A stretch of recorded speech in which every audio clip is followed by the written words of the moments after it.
اللہ تعالیٰ کے ہونے کا احساس دلاتی ہے اسے، اس کی نعمتوں پر شکر ادا کرنے کے قابل بناتی ہے اسے۔ امید تو انسان کو مقام شکر پر لا کھڑا کرتی ہے۔ تو لیکن اللہ تعالیٰ سے امید کی بھی اقسام ہے، جن میں سے اللہ تعالیٰ کے امید رکھنے کی 3 اقسام ہیں، جن میں سے فرسٹ 2 جو ہیں وہ تو قابل تعریف ہیں، لیکن جو تیسری قسم ہے وہ قابل مذمت ہے۔ جیسا کہ پہلی قسم ہے جس میں ہے کہ اس میں اس کیٹیگری کے لوگ آتے ہیں کہ جو اللہ تعالیٰ کے احکامات کی پابندی کرتے ہیں، وہ اللہ تعالیٰ کے احکامات کی پابندی کرتے ہیں، اللہ تعالیٰ کے حقوق کی پابندی کرتے ہیں، حقوق العباد کا خیال رکھتے ہیں، پھر عاجز و انکسار ہو کر اللہ تعالیٰ سے صلے کی پرواہ رکھتے ہیں۔ کہ وہ لوگ آ جاتے ہیں جن میں سے ایسے لوگ ہیں جو بعض اوقات اللہ تعالیٰ کے احکامات کی پابندی نہیں کر پاتے، وہ گناہ کر لیتے ہیں، لیکن ایٹ دا اینڈ کیا ہوتا ہے کہ وہ اللہ تعالیٰ سے معافی مانگ لیتے ہیں، توبہ کر لیتے ہیں، اور پھر وہ اپنے صلے کی پرواہ رکھتے ہیں، پھر وہ ثواب کی امید رکھتے ہیں۔ تو یہ ہو گئی اس کی دوسری کیٹیگری۔ اس کے بعد آ جاتی ہے تیسری کیٹیگری جو قابل مذمت ہے، جو کہ ایسی نہیں ہونی چاہیے۔ اس میں اس کیٹیگری کے لوگ آتے ہیں کہ وہ گناہ پہ گناہ کری جا رہے ہیں، نافرمانیاں کر رہے ہیں، اور نافرمانیاں کرنے کے بعد بھی اللہ تعالیٰ سے نہ تو کوئی مغفرت کی دعا مانگتے ہیں، نہ توبہ کرتے ہیں، پھر بھی وہ اللہ تعالیٰ سے رحمت کی امید رکھتے ہیں کہ ہمیں اللہ تعالیٰ نے معاف کر دینا ہے۔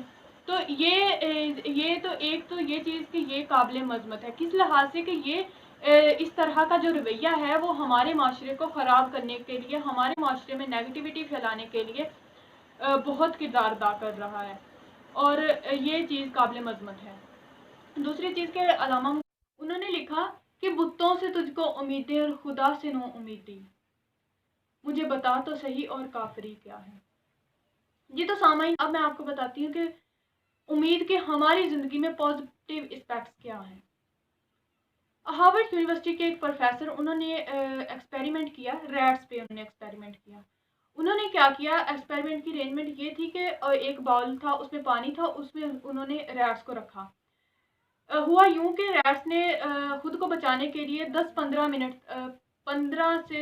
15 منٹ تک انہوں نے جدوجہد کی خود کو بچانے کے لیے، ہاتھ پاؤں مارے، اس کے بعد سٹاپ، ان کی ڈیتھ ہو گئی۔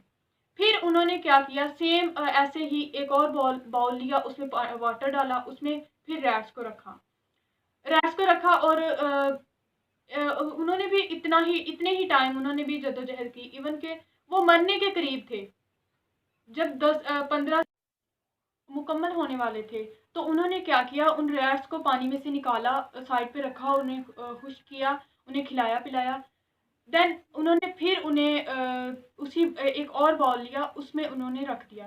تو آپ یقین کریں کہ ان ایکسپیکٹڈ ریزلٹس آئے۔ وہ ریٹس جو خود کو بچانے کے لیے 10-15 منٹ جدوجہد کرتے تھے، اب کی بار انہوں نے کیا کیا کہ پورے 60 آورس یعنی 60 گھنٹے انہوں نے کوشش کی خود کو بچانے کے لیے۔ تو اس سے ہمیں کیا سبق ملتا ہے کہ انہیں ایک امید، ان کے اندر ایک امید جاگ اٹھی، انہیں لگا کہ جیسے ہمیں پہلے بچا لیا گیا، اس دفعہ بھی ہمیں۔ اس سے پہلے تو انہیں پتہ ہی نہیں تھا کہ ہم پانی میں رکھتے گئے، اب ہم نے مر جانا، ان کا یہی کانسیپٹ تھا۔ لیکن جب انہیں پتہ چل گیا کہ ہمیں پہلی دفعہ ہمیں بچا لیا گیا، تو شاید اب بھی بچا لیا جائے، یہ جو شاید تھا یہ امید تھی، انہیں امید تھی کہ ہمیں بچا لیا جائے گا، تو انہوں نے خود کو بچانے کے لیے جدوجہد کی، اتنی دیر جدوجہد کی۔ اسی طرح ایک قوم کے بارے میں مشہور ہے کہ ان کے پاس جو جگہ تھی جہاں وہ رہتے تھے، وہاں فصلیں نہیں اگتی تھی، تو ان کے بڑے بوڑھے، ان کے بزرگ اکٹھے ہوئے، انہوں نے فیصلہ کرنا چاہا، انہوں نے اس کی وجہ تلاش کرنی چاہی کہ کیا وجہ ہے کہ ہمارے ہاں فصلیں نہیں اگ رہی۔ تو جب جو وجہ ملی وہ یہ کہ انہوں نے کہا کہ یہ جو پہاڑ ہیں، یہ پہاڑ کھڑے ہیں، یہ وجہ بن رہے ہیں کہ ان کی وجہ سے، ان کی اونچائی کی وجہ سے ہماری فصلوں تک روشنی، سورج کی روشنی نہیں پہنچ پاتی، جس کی وجہ سے ہماری صحت بھی اچھی نہیں رہتی اور ہماری فصلیں بھی نہیں اگتی۔ تو انہوں نے کیا ڈیسائیڈ کیا کہ ہم اس کا کیا حل نکالا جائے۔ انہوں نے کہا کہ ہم ان پہاڑوں کو ریزہ ریزہ کر دیں گے، ہم توڑ دیں گے ان پہاڑوں کو، تو تب کیا ہوگا، ہماری سورج کی شعائیں آئیں گی اور ہماری فصلیں بھی اگیں گی اور ہماری صحت بھی اچھی ہوگی۔ تب یہ خیال کہ پہاڑ توڑنے کا خیال پہلے عجیب لگا کہ پہاڑوں کو بھی توڑا جا سکتا ہے، لیکن انہوں نے کہا کہ اگر آج ہم چپ کر کے بیٹھ گئے تو کل کو جو ہماری نسل ہوگی وہ بھی اس چیز کو اگنور کر دے گی، وہ بھی چپ کر کے بیٹھ جائے گی، کہ ہم یہ نہیں کر سکتے. انہوں نے اس امید سے کہ آج ہم یہ کام سٹارٹ کر دیں گے, کام شروع کر دیں گے, بھلے ہم پورا کریں یا نہ کریں, لیکن ہم شروع کر دیں گے, ہماری آنے والی نسل اس کو پورا کر دے گی. یہ اس امید کی بیس پہ انہوں نے اس کام کو سٹارٹ کر دیا, اور پھر دنیا نے دیکھا کہ انہوں نے پہاڑوں کو توڑ دیا, تو پھر ان کی فصلیں بھی ہوئی, ان کی صحت بھی اچھی ہوئی. اسی طرح یہ تو ساری باتیں تھیں امید پہ. اب اگر ہم بات کریں نا امیدی کی, مایوسی کی, تو مایوسی کیا ہے؟ مایوسی, نا امیدی بیماری ہے, کفر ہے, عذاب ہے. جو بندہ مایوس ہو جاتا ہے, جو بندہ پریشان رہتا ہے, وہ وہ ان حالات کوشش کرتا ہے, لیکن اس کی سوچ جب وہ بار بار شکست کھا کر گر چکا ہوتا ہے, اس کی سوچ اسے اس طرف راغب کرتی ہے, اس طرف اٹریکٹ کرتی ہے کہ وہ یہ سوچنا سٹارٹ کر دیتا ہے کہ اب وہ مکمل طور پر تباہ ہو چکا ہے, وہ مکمل طور پر اس چیز میں دنس چکا ہے, اب اس کا نکلنا مشکل ہوتا ہے, اور پھر وہ کفر کی روش اختیار کرتا ہے. ہم نے بارہا سنا ہوگا کہ مایوسی کفر ہے, لیکن بہت کم لوگ ہوں گے جو اس کا مفہوم جانتے ہوں گے کہ مایوسی کفر کیسے ہے. دیکھیں, کفر کیا ہوتا ہے؟ انکار, اور انکار کرنے والے کو کافر کہتے ہیں. انکار کس چیز کا؟ اس ٹاپک میں یہ انکار اس چیز کا کہ وہ اللہ تعالیٰ کی رحمت کا انکار کرتا ہے, وہ اللہ تعالیٰ کے ہونے کا انکار کرتا ہے. جب وہ بارہا گر چکا ہوتا ہے, شکست کھا کے ہار چکا ہوتا ہے, تو وہ اس چیز کا انکار, اس کے دماغ میں, اس کے ذہن میں یہ سوالات پیدا ہونے شروع ہو جاتے ہیں کہ اللہ ہے. تو یہ کافرانہ روش ہے کہ آپ اللہ تعالیٰ کے ہونے کا انکار کرتے ہیں. تو اس طرح سے مایوسی کفر ہے. جیسا کہ ہمیں پتہ بھی ہے کہ مایوسی کفر ہے, لیکن ہم دیکھتے ہیں کہ آج مایوسی کا ہی راج ہے.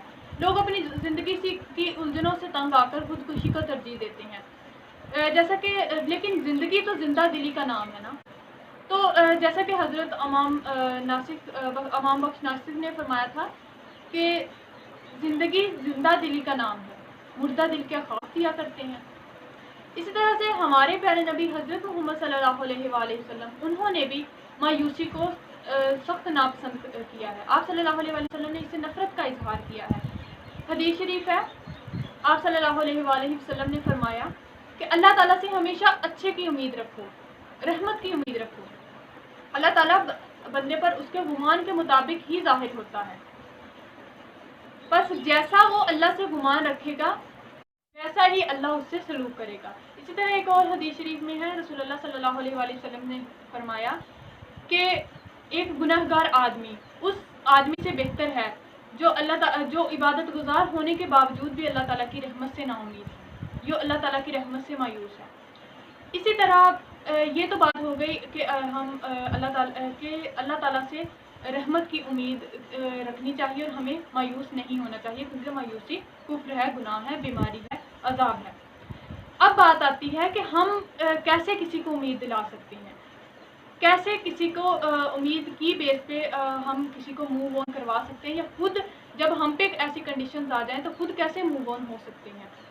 اگر اپنی بات کریں تو اس کے لیے ہمیں چاہیے کہ جب ہم پہ ایسا برا وقت آئے, ایسے ڈپریشن کا ہم شکار ہوں, تو اس ٹائم ہمیں اللہ تعالیٰ کے احسانات کو یاد رکھنا چاہیے. جو ہمارا جو اچھا وقت گزر چکا ہے اس کو. یہ تو بات ہوگی کہ جب بندہ خود نا امید ہوا ہو, خود ڈپریشن کا شکار ہو, تو خود کو کیسے موٹیویٹ کرے, خود کو کیسے موو آن کروائے.